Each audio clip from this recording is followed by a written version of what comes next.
तो मैं हूँ सैयद महमूद खान, MD कैट 2025 में सिंध का टॉपर।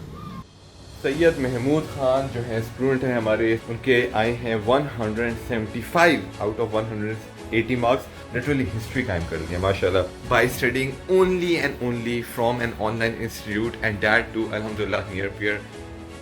तो मेरा भाई जो है उस वक्त सो रहा था आराम से, उसको पता ही नहीं था कि रिज़ल्ट आया था कि नहीं, लेकिन मैं बहुत एक्साइटेड था कि क्या हुआ होगा। पहले से ही हमें पता था कि इसके नंबर जो थे 175 थे 180 में से, लेकिन हमें ये नहीं पता था कि ये सिंध का टॉपर बनने वाला है। तो हमने क्या किया कि रिज़ल्ट जब मैंने डाउनलोड किया उसका, तो मैं तो हैरान हो गया कि फ़र्स्ट आया, फ़र्स्ट पोजीशन इसने रिसीव की, वो भी सिर्फ कराची में नहीं, ऑल ओवर द सिंध। तो बिल्कुल मेरे लिए तो हैरानी की बात थी। तो मैंने जल्दी से इसको जगाया। नियर पियर की तरफ से हमारे पास कॉल रिसीव हुई कि चलो हम जो है ना इंस्टाग्राम पर लाइव जाते हैं। How do you feel first of all? तो ये वाली बात है, इट्स एब्सोल्युटली अमेजिंग। मैं असल में सो रहा था तो मेरे भाई ने मुझे बताया कि रिजल्ट्स आ चुके हैं। तो मैंने देखा, मैं वहाँ खुद से टॉप पर था। मैं तो बिल्कुल हैरान हो गया कि ये भी हो सकता है। यानी कि पहले तो मैंने सिर्फ ड्रीम किया था कैसे हो सकता है, लेकिन मैं जब देखा पहले तो बिलीव नहीं हो रहा था, लेकिन बस हो गया। शुक्र है अल्लाह ताला। मैं उस रात को फिर सो नहीं पाया, बहुत ज़्यादा एक्साइटमेंट हो गई।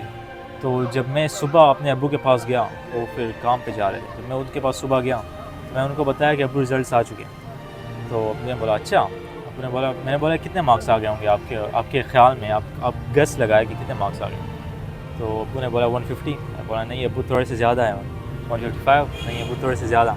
160 सर 165 170 175 पर मैं बोला अब्बू के यही मार्क्स मैंने आए। अब्बू ने बोला, फिर मैंने अपने अब्बू को बोला कि अब्बू मैंने टॉप किया। तो अब्बू ने बोला हाँ टॉप किया हुआ है। मैं बोला हाँ। अब्बू ने बोला चलो कराची में किया होगा। मैंने बोला नहीं अब्बू पूरे सिंध में टॉप किया। तो उस वजह से मेरे अब्बू भी बहुत ज़्यादा खुश हुए उस दिन। और मेरे अब्बू और कभी स्टेटस लगाते नहीं अपने व्हाट्सएप के ऊपर, लेकिन उस दिन मेरे अब्बू ने मुझे अपने स्टेटस के ऊपर लगाया, जिसने मुझे बहुत ज़्यादा खुश किया। अल्हम्दुलिल्लाह अल्लाह ताला ने मुझे मेरी मेहनत का सिला दिया, जो कि मैं पूरे साल से कर रहा था। तो ये हमारे घर के नज़दीक लोकेटेड एक पार्क है। मैं हर दिन अपनी स्टडी को कंप्लीट करने के बाद यहाँ पर आता था और 15 मिनट के लिए तकरीबन मैं रिलैक्स करता था। तो इस सेशन में मैं अपने प्रेशर को रिलीज़ करता यहाँ पर, और मैंने यहाँ पर अपनी प्रिपरेशन की जर्नी में बहुत से सूरज गुरूब होते देखे। तो मेरे पास ये बहुत सारी बबल शीट्स हैं जो कि मैंने प्रिंट आउट किए डाउनलोड करके, और ये आप देख सकते हैं मैंने बहुत ज़्यादा सॉल्व किए थे। इन बबल शीट्स को सॉल्व करने की वजह से मैं फेमिलियर हो गया किस तरह से इन शीट्स को फिल किया जाता है और किस तरह से इस मिस्टेक से अवॉइड किया जाए। ये तमाम बबल शीट्स मुझे नियर पियर की वेबसाइट पर मिले, जहाँ से मैंने उनको डाउनलोड किया।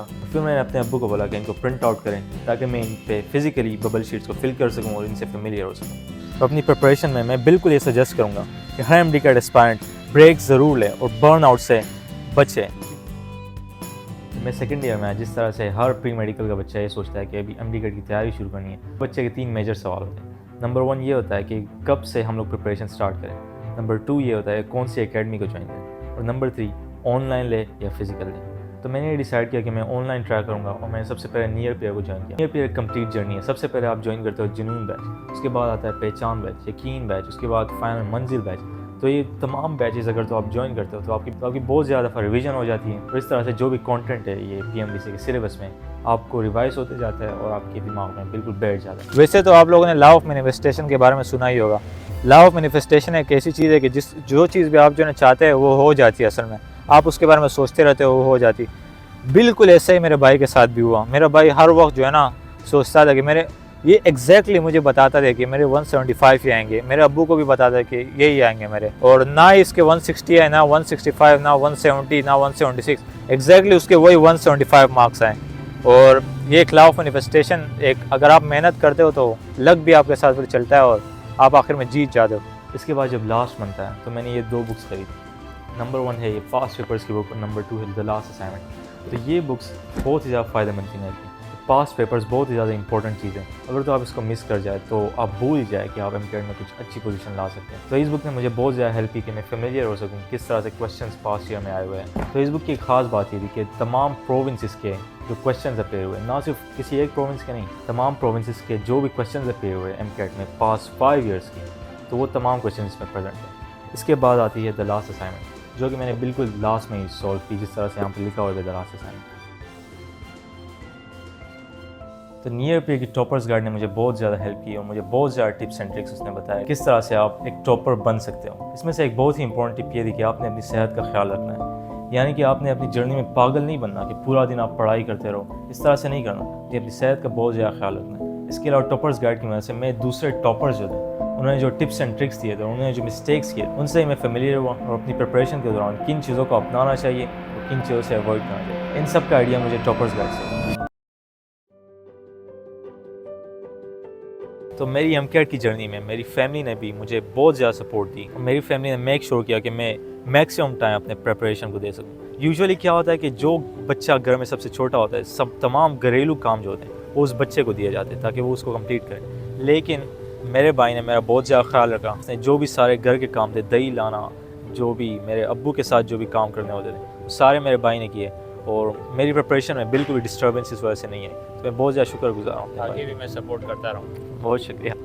तो जब पीएमडीसी ने सिलेबस चेंज किया और ये अनाउंस किया कि नेशनल एमकेट होने जा रहा है, उस वजह से बहुत ही ज़्यादा एंजाइटी में मैं चला गया, लेकिन सर अली इम्तियाज़ ने इसको बहुत ज़्यादा सिंपल वे में एक्सप्लेन किया। वाकई कोई अक्लमंद है तो वो बोलेगा कि सिर्फ पीएमडीसी डाटा बैंक की तैयारी करनी चाहिए। अगर ये तैयार हो जाए, इसमें से ही पेपर आना है सब बोर्ड्स का, हर प्रोविंस का, हर जगह का, तो ये तैयार हो जाएगा, पेपर तो आता होगा हमें। इसका मतलब हुआ कि यकीन बैच के अंदर हम सिर्फ और सिर्फ पीएमडीसी डाटा बैंक की तरह के क्वेश्चन सॉल्व करेंगे, इस तरह के लेक्चर लेंगे, इस तरह की एक्टिविटीज करेंगे कि ये अजाब जो बना हुआ है ना पीएमडीसी डाटा बैंक, ये डर जो पड़ा हुआ है तुम्हें कि पता नहीं क्या आ जाएगा उसमें से, ये कवर हो जाए। कि आपको हम अपने बैच में इस तरह से पढ़ाएंगे कि तमाम बोर्ड्स में कवर हो जाए। और ये चीज़ फिर मैंने देखी भी कि जब लास्ट मंथ में मैं जब पास पेपर सॉल्व करा, तो मैं चाहे KPK का हो, चाहे पंजाब का हो, चाहे बलूचिस्तान का हो, चाहे सिंध का हो, चाहे इस्लामाबाद का हो, मैं तमाम पास पेपर्स इजीली सॉल्व कर पा रहा था, उनमें बहुत अच्छा स्कोर कर पा रहा था। तो इस चीज़ ने मुझे बहुत ज़्यादा फ़ायदा दिया और मुझे एक कॉन्फिडेंस दिया कि मैं चाहे जिस तरह से ही पेपर आ जाए मैं उसको सॉल्व ईजीली कर लूँगा। अपनी प्रिपरेशन के ड्यूरिंग में जो सबसे बड़ी रियलाइजेशन की और सबसे इम्पोर्टेंट रियलाइजेशन वो ये थी कि मैं लेंथी नोट्स से शॉर्ट नोट्स की तरफ शिफ्ट हूँ।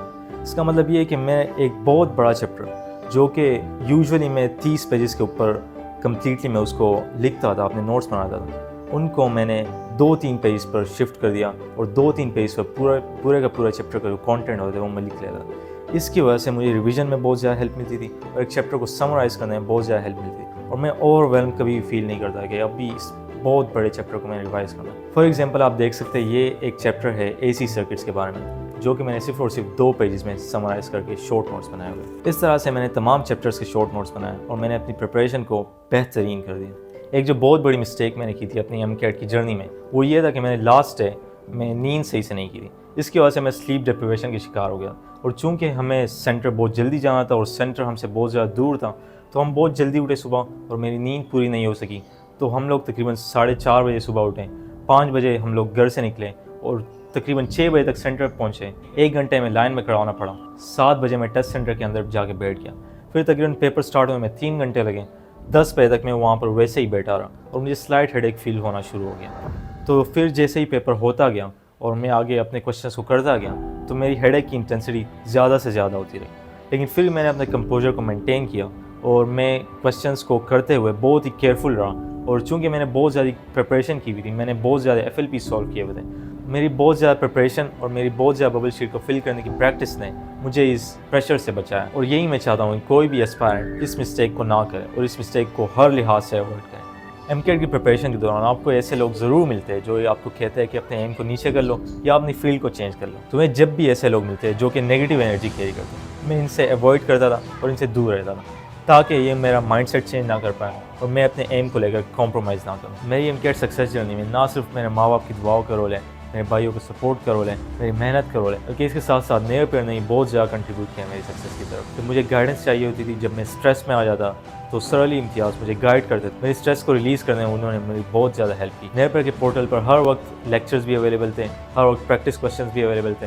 जब भी मुझे टाइम मिलता मैं मेक योर ओन क्विज को यूज़ करता था, उससे 50 क्वेश्चंस प्रैक्टिस करता। इस तरह मैंने एक पूरी स्ट्रीक भी बनाई हुई थी अपने मेरे पेयर में और स्ट्रीक से मुझे मोटिवेशन ही मिलती कि मैं हर दिन क्वेश्चंस को सॉल्व करे बगैर सोऊं ना। मैं चाहता हूँ जो भी आने वाले एस्पायरेंट्स हैं जो नेक्स्ट ईयर एमकेट देंगे वो एक अच्छी एकेडमी को ज्वाइन करें, ना कि किसी बुरे एकेडमीज़ को ज्वाइन करें और अपने पूरे साल को ज़ाया कर लें।